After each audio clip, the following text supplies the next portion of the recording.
Good evening friends. GST platform के YouTube channel में आप सभी का स्वागत है। आज की वीडियो में मैं आपके साथ जीएसटी पोर्टल के अंदर कुछ ऐसे चेंजेस जो कि आपको टेक्निकली दिक्कत देते थे उनको फिक्स कर दिया गया है उसके बारे में बताने वाला हूं, ताकि अब जब आप अगली बार जीएसटी पोर्टल पे लॉगिन करेंगे तो आपको इन दिक्कतों का सामना नहीं करना पड़ेगा।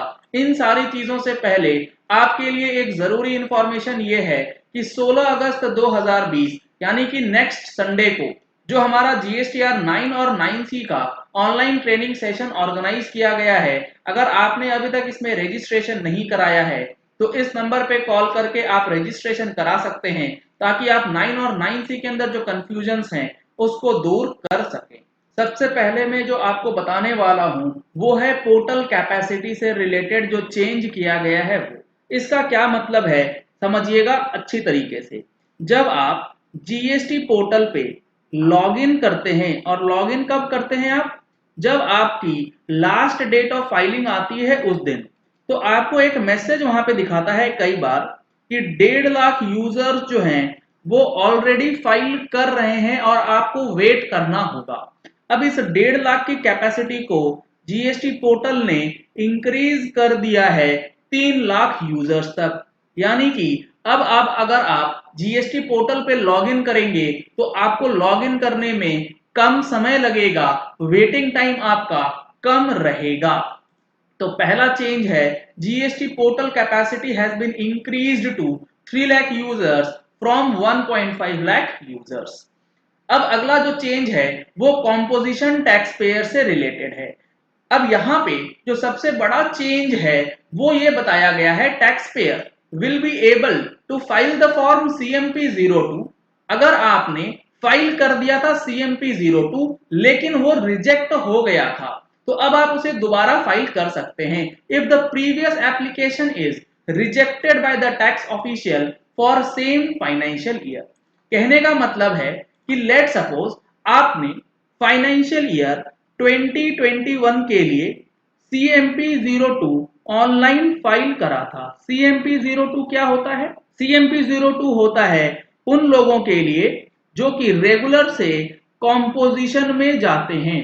सर क्या फाइनेंशियल ईयर 2021 के लिए CMP-02 दोबारा भरा जा सकता है? अब नहीं भरा जा सकता, लेकिन अगर आपने फाइनेंशियल ईयर 2021 के लिए CMP-02 फाइल किया था, फाइल कब तक करा था?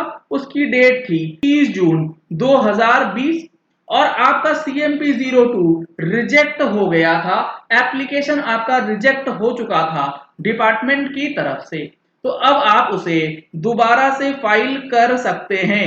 ये ऑप्शन आपको दिया गया है डबल फाइलिंग ऑफ CMP-02 के लिए। तो ये एक काफी बड़ा चेंज जो है वो किया गया है कॉम्पोजिशन टैक्स पेयर के लिए। इन्होंने बताया है tax payer will be able to file CMP-02 again if the previous application is rejected by the official for the same financial year। एक बार रिजेक्ट होने के बाद आप उसे दोबारा फाइल कर सकते हैं सेम फाइनेंशियल ईयर के लिए। आगे इन्होंने बोला है if a tax payer had formed CMP-04 in a saved stage and then they change their email ID or mobile number through non-core amendment, they will now receive the OTP on updated mobile or email ID। इसका क्या मतलब है इसको अच्छी तरीके से समझिएगा। Let suppose आपने CMP-04 फाइल किया था। फाइलिंग किस लिए करा था?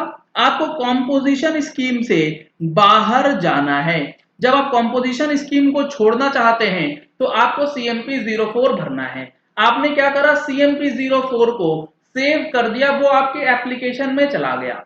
उसके बाद आपने अपना नॉन कोर फील्ड बदला और उसमें ईमेल आईडी और मोबाइल नंबर जो है उसे चेंज कर दिया।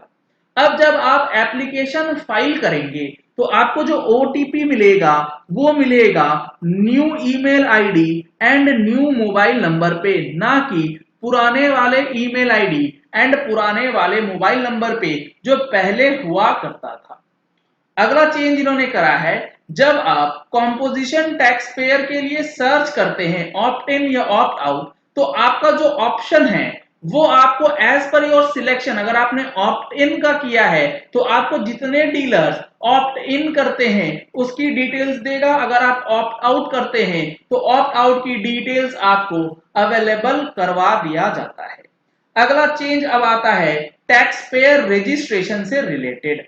यहां पे अगर आप देखेंगे तो जो तीसरा पॉइंट है इसमें इन्होंने बोला है GSTP core amendment application were getting deemed approved if due date had been passed, now the deemed approval has been disabled for such applications। यानी कि अगर जीएसटी प्रैक्टिशनर्स के अंदर कोई भी कोर अमेंडमेंट एप्लीकेशन जा रही है तो पोर्टल उसे डीम्ड अप्लाई, डीम्ड अप्रूव जो है वो कर दे रहा था अगर टाइम पीरियड अप्रूवल का पार हो गया। लेट सपोज कोई एक जीएसटीपी है जिसने क्या करा, जीएसटीपी ने किसी कोर फील्ड की अमेंडमेंट के लिए एक एप्लीकेशन लगाई है। लेट सपोज नेम चेंज के लिए एप्लीकेशन लगाई गई, वो विद इन द पीरियड 15 दिन के अंदर नहीं होता है, जो एप्लीकेशन उसका डीम्ड अप्रूव जो है वो हो जा रहा था। अब इस डीम्ड अप्रूवल के सेक्शन को, जो फैसिलिटी है उसको हटा दिया गया है। अगला इन्होंने बोला है if SCN was issued to a person applying for registration on the ground of documents submitted in support of principal place of business, in such cases the taxpayers were not able to submit the reply when they were trying to upload new document on principal place of business tab and were trying to save and continue, system error was occurring.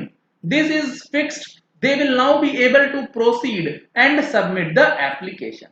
मतलब अगर आपने नया registration के लिए apply करा है और जहां पे आपका प्लेस ऑफ बिजनेस का टैब है वहां पे आपने रजिस्ट्रेशन से रिलेटेड डॉक्यूमेंट्स अपलोड करे हैं, वहां पर कुछ कंफ्यूजन है, कुछ क्लैरिफिकेशन है, तो आपको री अपलोड करने का जो ऑप्शन दिया जाता है वहां पे जो एरर आ रही थी उस एरर को अब खत्म कर दिया गया है, उसे अब फिक्स कर दिया गया है। अब आप डॉक्यूमेंट्स दोबारा से अपलोड कर पाएंगे। तो ये चेंजेस जीएसटी रजिस्ट्रेशन से रिलेटेड किए गए हैं। साथ ही साथ जो आपका मैसेज है, अगर आप GST registration suo motu cancel हुआ है और उसमें आप रिवोकेशन फाइल करते हैं तो उसके अंदर एक मैसेज में चेंज किया गया है जो कि पोर्टल पे दिखाया जाएगा। इसके साथ ही साथ जीएसटी पोर्टल पे जो हमारा जीएसटीआर 9 का टेबल 8A का डिटेल्स 2 दिनों के लिए शो हुआ था, इसे दोबारा से क्लोज कर दिया गया है। हो सकता है उसको पूरी तरीके से सही करने के बाद, पूरी तरीके से डिटेल्स को करेक्ट करने के बाद उसे इनेबल किया जाए। अगर ऐसा नहीं होता है तो फिर से घूम फिर के बात जो है वहीं आ जाएगी, लेकिन ऐसा नहीं होगा। अब टेबल 8 की डिटेल्स आपको 1-2 दिनों में देखने को मिल जाएगी। और दूसरा एक जो बहुत लोगों को सवाल भी आ रहा है कि जो कंपैरिजन टेबल है ना, जिसमें हम लोगों को पूरे साल की आईटीसी और लाइबिलिटी से रिलेटेड जो कंपैरेटिव टेबल दिखाया करता था वो नहीं ओपन हो रहा है। वो भी इसीलिए ओपन नहीं हो रहा है क्योंकि उसके अंदर जो चेंजेस किए जाने हैं वो जब ओपन होगा तो अलोंग विथ न्यू चेंजेस जो है वो आपको देखने को मिलेंगे। तो ये जीएसटी पोर्टल से रिलेटेड सिर्फ और सिर्फ टेक्निकल इश्यूज के लिए ये वीडियो मैंने आपके साथ शेयर किया था, जो कि सीबीआईसी की तरफ से, जीएसटी काउंसिल की तरफ से निकल के आई है कि recent enhancements made and the defects fixed on GST portal. चलिए इस वीडियो को यही एंड करते हैं। आशा करते हैं कि आपको ये वीडियो पसंद आया होगा। अगर आपको ये वीडियो पसंद आया तो इस वीडियो को लाइक और शेयर करना मत भूलिएगा ताकि मैक्सिमम लोगों तक ये इंफॉर्मेशन पहुंच जाए कि जीएसटी के अंदर जो पोर्टल है उसके जो टेक्निकल इश्यूज हैं उसमें क्या क्या बदलाव किए गए हैं। अगर आपने हमारे चैनल पे फर्स्ट टाइम ट्यून इन किया है तो चैनल को सब्सक्राइब करने के लिए नीचे दिया गया है रेड कलर का सब्सक्राइब बटन, उसे प्रेस कर लीजिए ताकि वीडियोस की नोटिफिकेशन आप तक रेगुलरली पहुंचती रहे। Thank you and have a nice day.